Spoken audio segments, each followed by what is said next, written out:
There were 400 people inside the building that night at the fundraiser, but one of them would never leave alive. Somewhere in the lobby, a man who knew where every powerful person in town had hidden their secrets was shot once in the back of the head. Then those 400 guests poured out into the night, some of them stepping over his body on the way to their cars, and not a single one of them had seen who pulled the trigger. 45 years later, that's still the official story.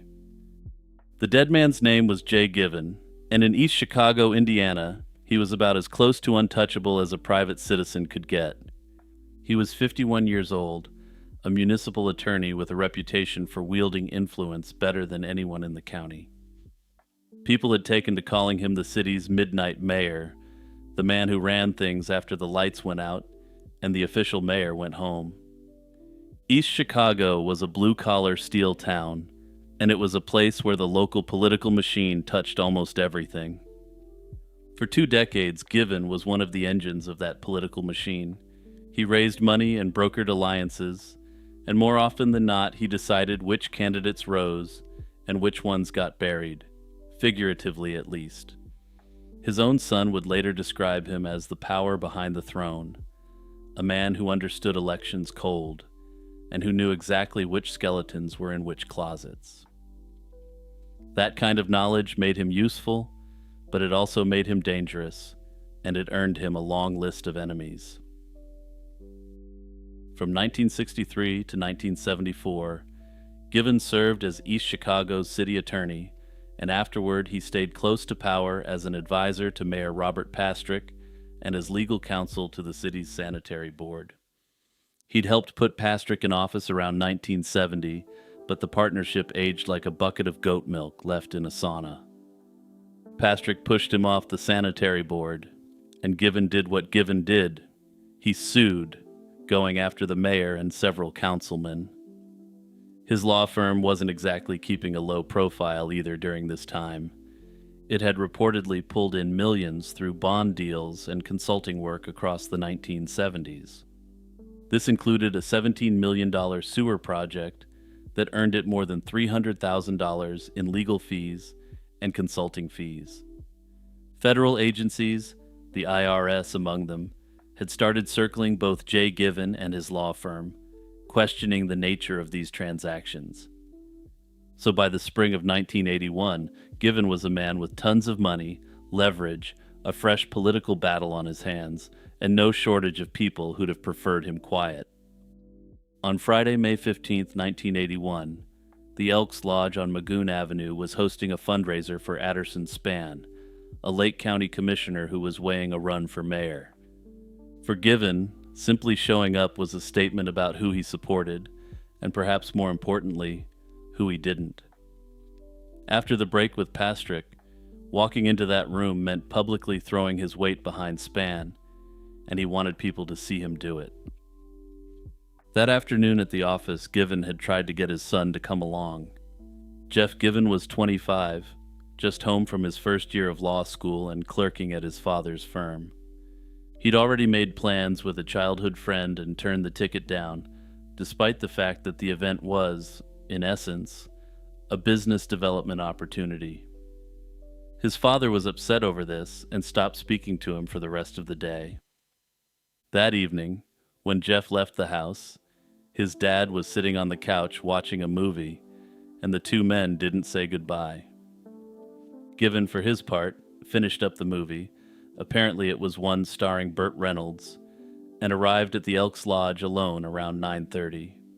He worked the bar, mingled, did the rounds for 2 hours, and at one point he won $300 in a raffle. Then, shortly after 11 o'clock, he said his goodbyes and walked toward the front doors to step outside.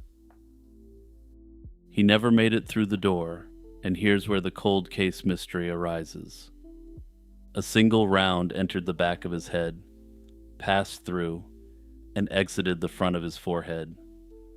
It punched through the glass door in front of him, crossed the street, and came to rest on the pavement on the far side. The casing landed on the floor, and Given dropped where he stood. There was a lighter, and the cigarette he'd been about to smoke on the floor beside him.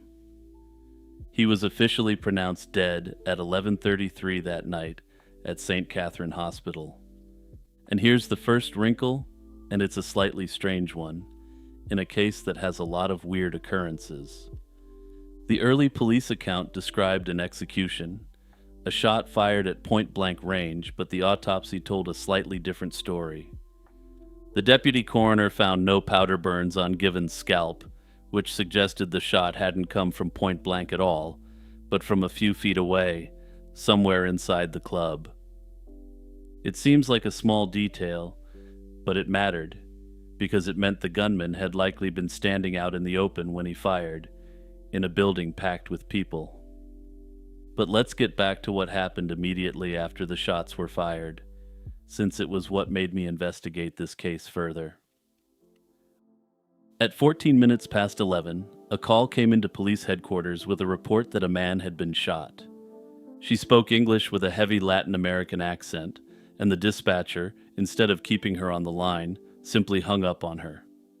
She'd called within moments of the shooting, and she may well have seen the whole thing, but at this point, decades out, we will likely never know. She was never identified, and the lead detective would spend the rest of his career haunted by that hang-up. Even after the case ran on national television years later, nobody ever came forward to say it had been them making that call. Inside, the gunshot rolled through the building and the crowd bolted, as people generally do in these situations. People flooded the lobby and the entrance, and some of them stepped over Given's body to get out the door, trampling whatever additional evidence might have been on that floor. And then the strangest part of the whole affair set in and never lifted. Out of hundreds of guests, not one would admit to having seen the shooting. In fact, only one person would really talk to the authorities about what he had seen, but he didn't see the moment it happened. Investigators built their witness list from scratch, and every interview led to more names, and most of those people told them, in one way or another, that they feared for their lives. One worker put it plainly to detectives. She was a dishwasher. Jay Given was a well-connected lawyer with serious clout, and look what happened to him. On the night of the shooting, detectives actually thought they had a quick case. They'd recovered that shell casing from the entryway and the spent bullet from the street, and the forensic investigator who collected it said it was in pristine condition. Rather than checking it into the department vault, he locked it in his own desk drawer. Not standard procedure, but something he said he'd done before. And if you're going to guess that things got weird yet again, well, you're absolutely right. 4 or 5 days later, he opened the drawer and found the evidence had been altered. Someone had punched a hole through the primer of the casing where the firing pin strikes and carved grooves into the sides of the bullet. These were the exact marks a lab would use to match a round to a specific weapon. As embarrassing as it was, one detective later said the tampering was almost a blessing in disguise, because it perhaps revealed more than the bullet would have on its own.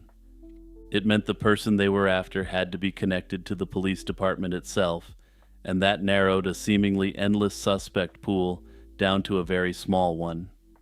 Even damaged, the evidence gave up a secret after the unusual circumstances of the case attracted attention from the feds. The FBI crime lab determined the round had been fired from a rare .45 caliber Detonix. They traced the casing to one of only 58 such weapons built with a specially modified ejector. In a surprising twist, one of those 58 had been owned by a member of the East Chicago Police Department. The Detonix itself was never found, and its owner said it had been stolen 6 months before the shooting. That owner wasn't just some new recruit. It was Deputy Police Chief John Cardona, and the more investigators looked, the worse it got for him. Cardona was off duty that night, yet he was already at the Elks Lodge when other officers arrived, and he took command of the scene. He told them to keep people back and to question one particular witness who seemed very willing to talk, unlike the others. That witness, an off-duty firefighter, had seen Given standing shoulder to shoulder with a man in the hall just before the shot. The man was in a gray suit, a little taller than Given, with black curly hair and a heavier build. The firefighter stepped into the washroom, heard the shot, and came out to find Given on the floor and the other man gone. The description he gave was a somewhat accurate match for Cardona, which some allege is why Cardona wanted other officers to interview him. At any rate, detectives began to focus in on Cardona, and his reasons for being at the event that night kept shifting. He wasn't an ally of Spann, which raised eyebrows immediately, and in fact, he hadn't been in good standing with any of the major players there, including Jay Given. At one point, he said he'd come as a kind of political spy, aligned with a faction at odds with Given. At another, he said he'd only stopped by to talk to an officer whose car he'd spotted outside. He eventually changed his story again and said that he'd been there specifically to watch Given's moves, and there was a potential motive sitting right out in the open. Jay Given had been telling people that if Spann took the mayor's office, Cardona would be back walking a beat. Then there was the polygraph test. Less than 2 weeks after the shooting, Cardona voluntarily sat down to be examined.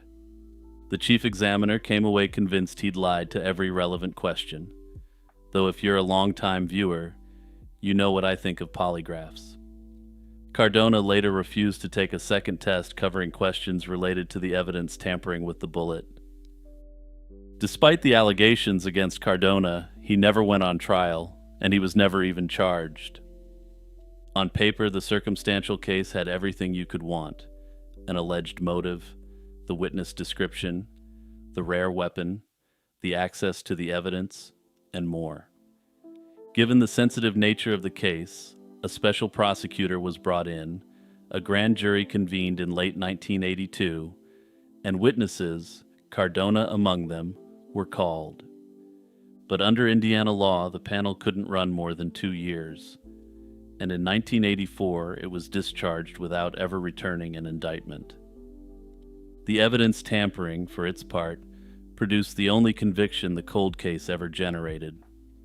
The forensic investigator eventually admitted he'd lied to the grand jury about when the tampering had happened.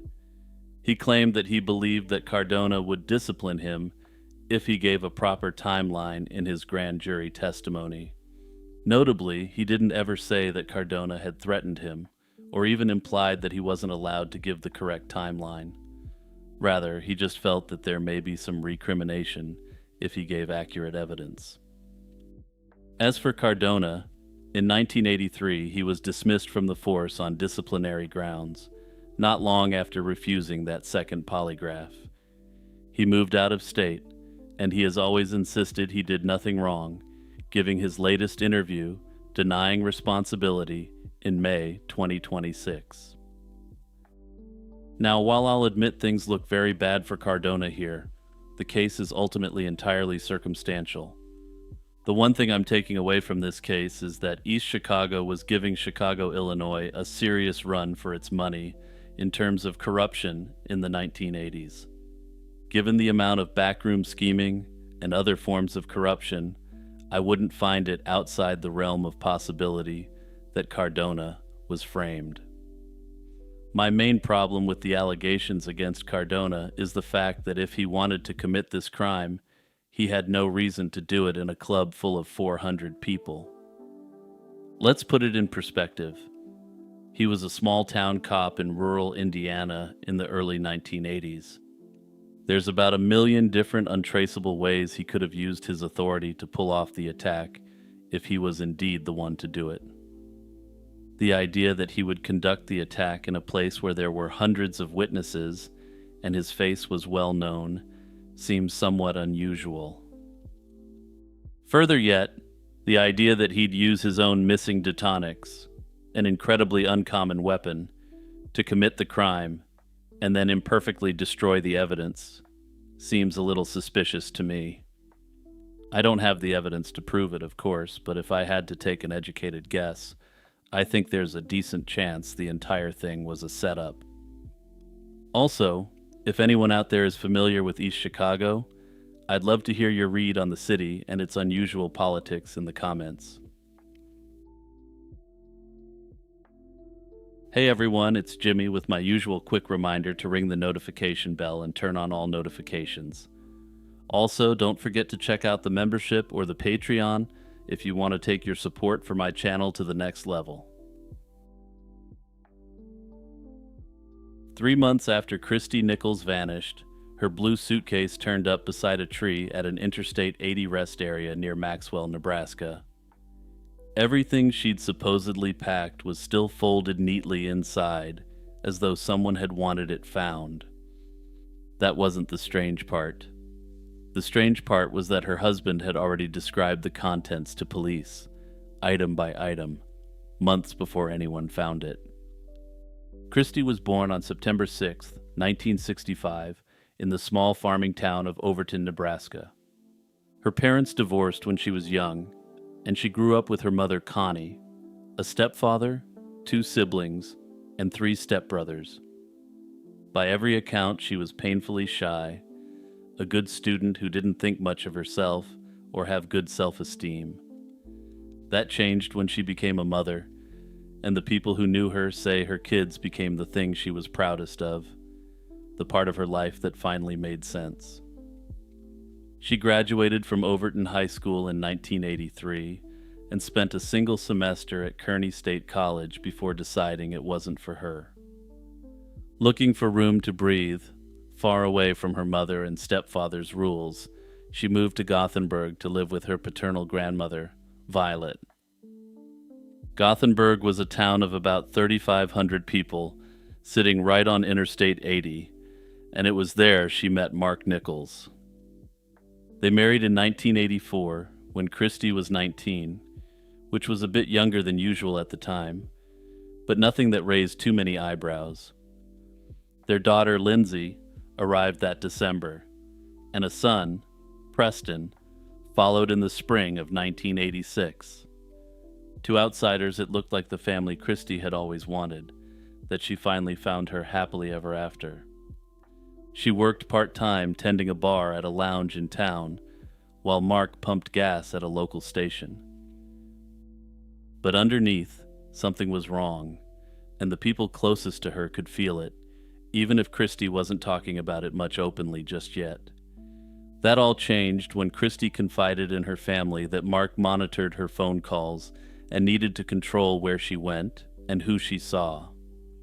Her cousin later said Christy had shown her a large bruise on her body and described a night when Mark had essentially gone berserk, attacking her.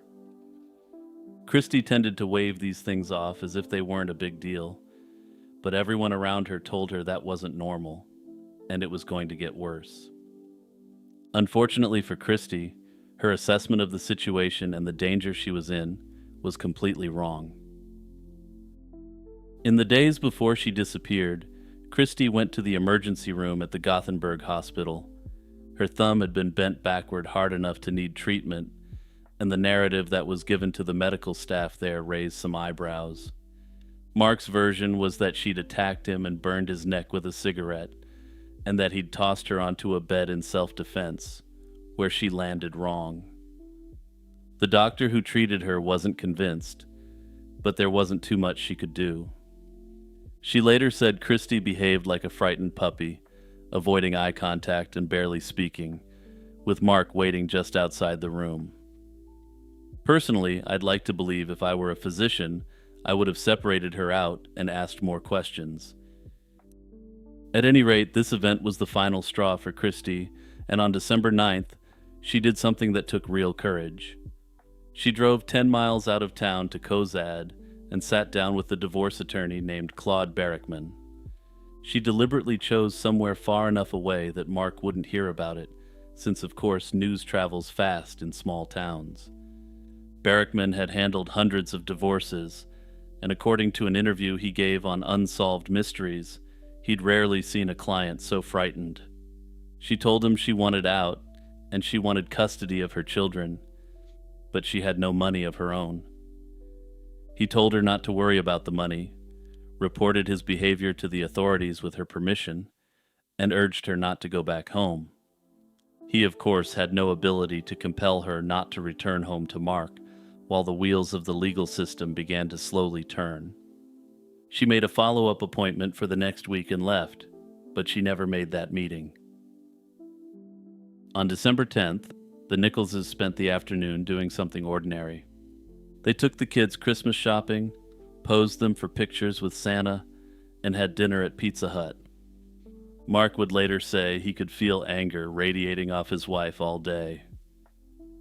That evening they hired a babysitter, a young woman named Diane who'd sat for them for over a year, and went out to a local bar. The owner, who knew the couple, noticed a tension between them and was surprised to see them out together at all. When the bar closed at midnight, the couple stopped at an all-night convenience store to grab some food and a few other items. The clerk remembered Christy seeming nervous, though she didn't ask any further questions at that time. Sometime between 12:30 and 1 in the morning, a car door slammed in the driveway, and Mark walked in, potentially completely alone. The babysitter was doing homework in the living room, and she didn't see Christy come in. She heard only one set of footsteps, and Christy never asked her the question she always asked, which was how the night had been at home. Mark paid Diane in cash that night, and that was unusual on its own, because it was almost always Christy who paid her, and she paid by check. Mark's explanation was that Christy had walked in a few feet ahead of him, gone straight down the hall, and shut herself in the bathroom because she was feeling sick. By his account, she came to bed afterward, and he last saw her at 2 in the morning, when he fell asleep beside her. Diane, for her part, didn't recall hearing anyone in the bathroom, or hearing the bathroom door close. The children woke Mark around 7, and by that time Christy wasn't in bed. A suitcase was gone, and so was about $30 from his wallet, along with her tip money from work. Both family cars, though, were still sitting in the front yard, completely untouched. When Christy's mom, Connie, phoned at 9:30, Mark told her Christy was still asleep, a lie he later explained by saying he hadn't wanted to worry her. Mark then dropped off the kids with a relative, and rather than alerting the cops his wife was missing, he did something rather unusual next. He claimed he spent 2 hours driving Gothenburg streets looking for his wife. Yet despite this apparent effort, police never found a single person who'd seen him in town. This, of course, wouldn't be that unusual if he lived in Los Angeles or New York City, but Gothenburg is a small city in Nebraska, with a population of a few thousand people. And though it sounds incredibly cliché for a true crime narrative, I'm sure it was the sort of place where everyone knew everyone. At around 1:30 that afternoon, after wrapping up his own alleged search, Mark filed a missing persons report for his wife. This report triggered a search, and as usual in these sorts of cases, the hunt begins where the person was last seen. When the police chief searched the home, he found a dried blood stain about the size of a $50 under a laundry basket on the bedroom carpet, plus blood in the bathroom basin. Strangely, he didn't make much of it, which says something about the quality of the detective work in the area. The family, unconvinced the case was being taken seriously, hired a private investigator out of Omaha. 6 weeks after the disappearance, the private eye pulled back the carpet and found the stain went deeper than anyone realized. It soaked the padding underneath into a patch the size of a saucer, and the lab work matched the blood type to Christie's. This was before the days of widespread usage of genetic evidence in forensic investigations, so nothing more could be determined. To make matters worse, investigators initially discovered some of Christie's blood in the trunk of Mark's vehicle. And you're never going to guess how he claimed it got there. Seriously, this is the most absurd part of the entire case, so I'll give you a moment. Mark said that one time, when it was that time of the month, Christie somehow, for some reason, hopped in the trunk and just decided to let loose. This claim would be bizarrely comedic, if this case wasn't so absolutely tragic. Mark's behavior in those first days did little to quiet the rumors that he may have been more involved in the disappearance than he was claiming. He moved out of the house the day after she vanished, leaving the kids with his parents. Within weeks, he'd boxed up Christie's clothes and sold both cars, and Connie alleged he forged his wife's signature on the titles to do it. Christie, meanwhile, had left almost everything behind: her diamond jewelry, her winter coat, her social security card, her driver's license, and a final paycheck she never collected.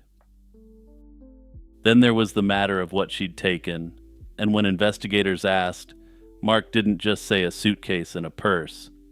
He listed the contents down to the smallest object: the jeans, the sweatshirt, the specific bra and jacket, and inside the purse a hairbrush. He also noted a lighter, a matchbook, lipstick, a tub of Neutrogena cream, a nail file, a mirror, and a pen. Investigators found this specific inventory highly unusual, and I do too, but I think this may actually be one of the least unusual things about this cold case. Or perhaps I shouldn't say the least unusual, and instead I should say that it's one of the most predictable things, given what we know. We know that Mark was an absolute control freak who was constantly monitoring Christie. The fact that he was running an inventory on everything she owned doesn't actually surprise me that much. Investigators thought this was suspicious because it was too specific, but they viewed it as such because it seemed like he packed it.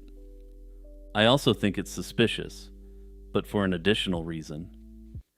Mark saw it as totally normal to report that he had a complete awareness of literally everything his wife owned, down to a missing pen. That clearly reinforces the narrative that Mark was absolutely an incredibly controlling individual, if there was ever any real reason to doubt it.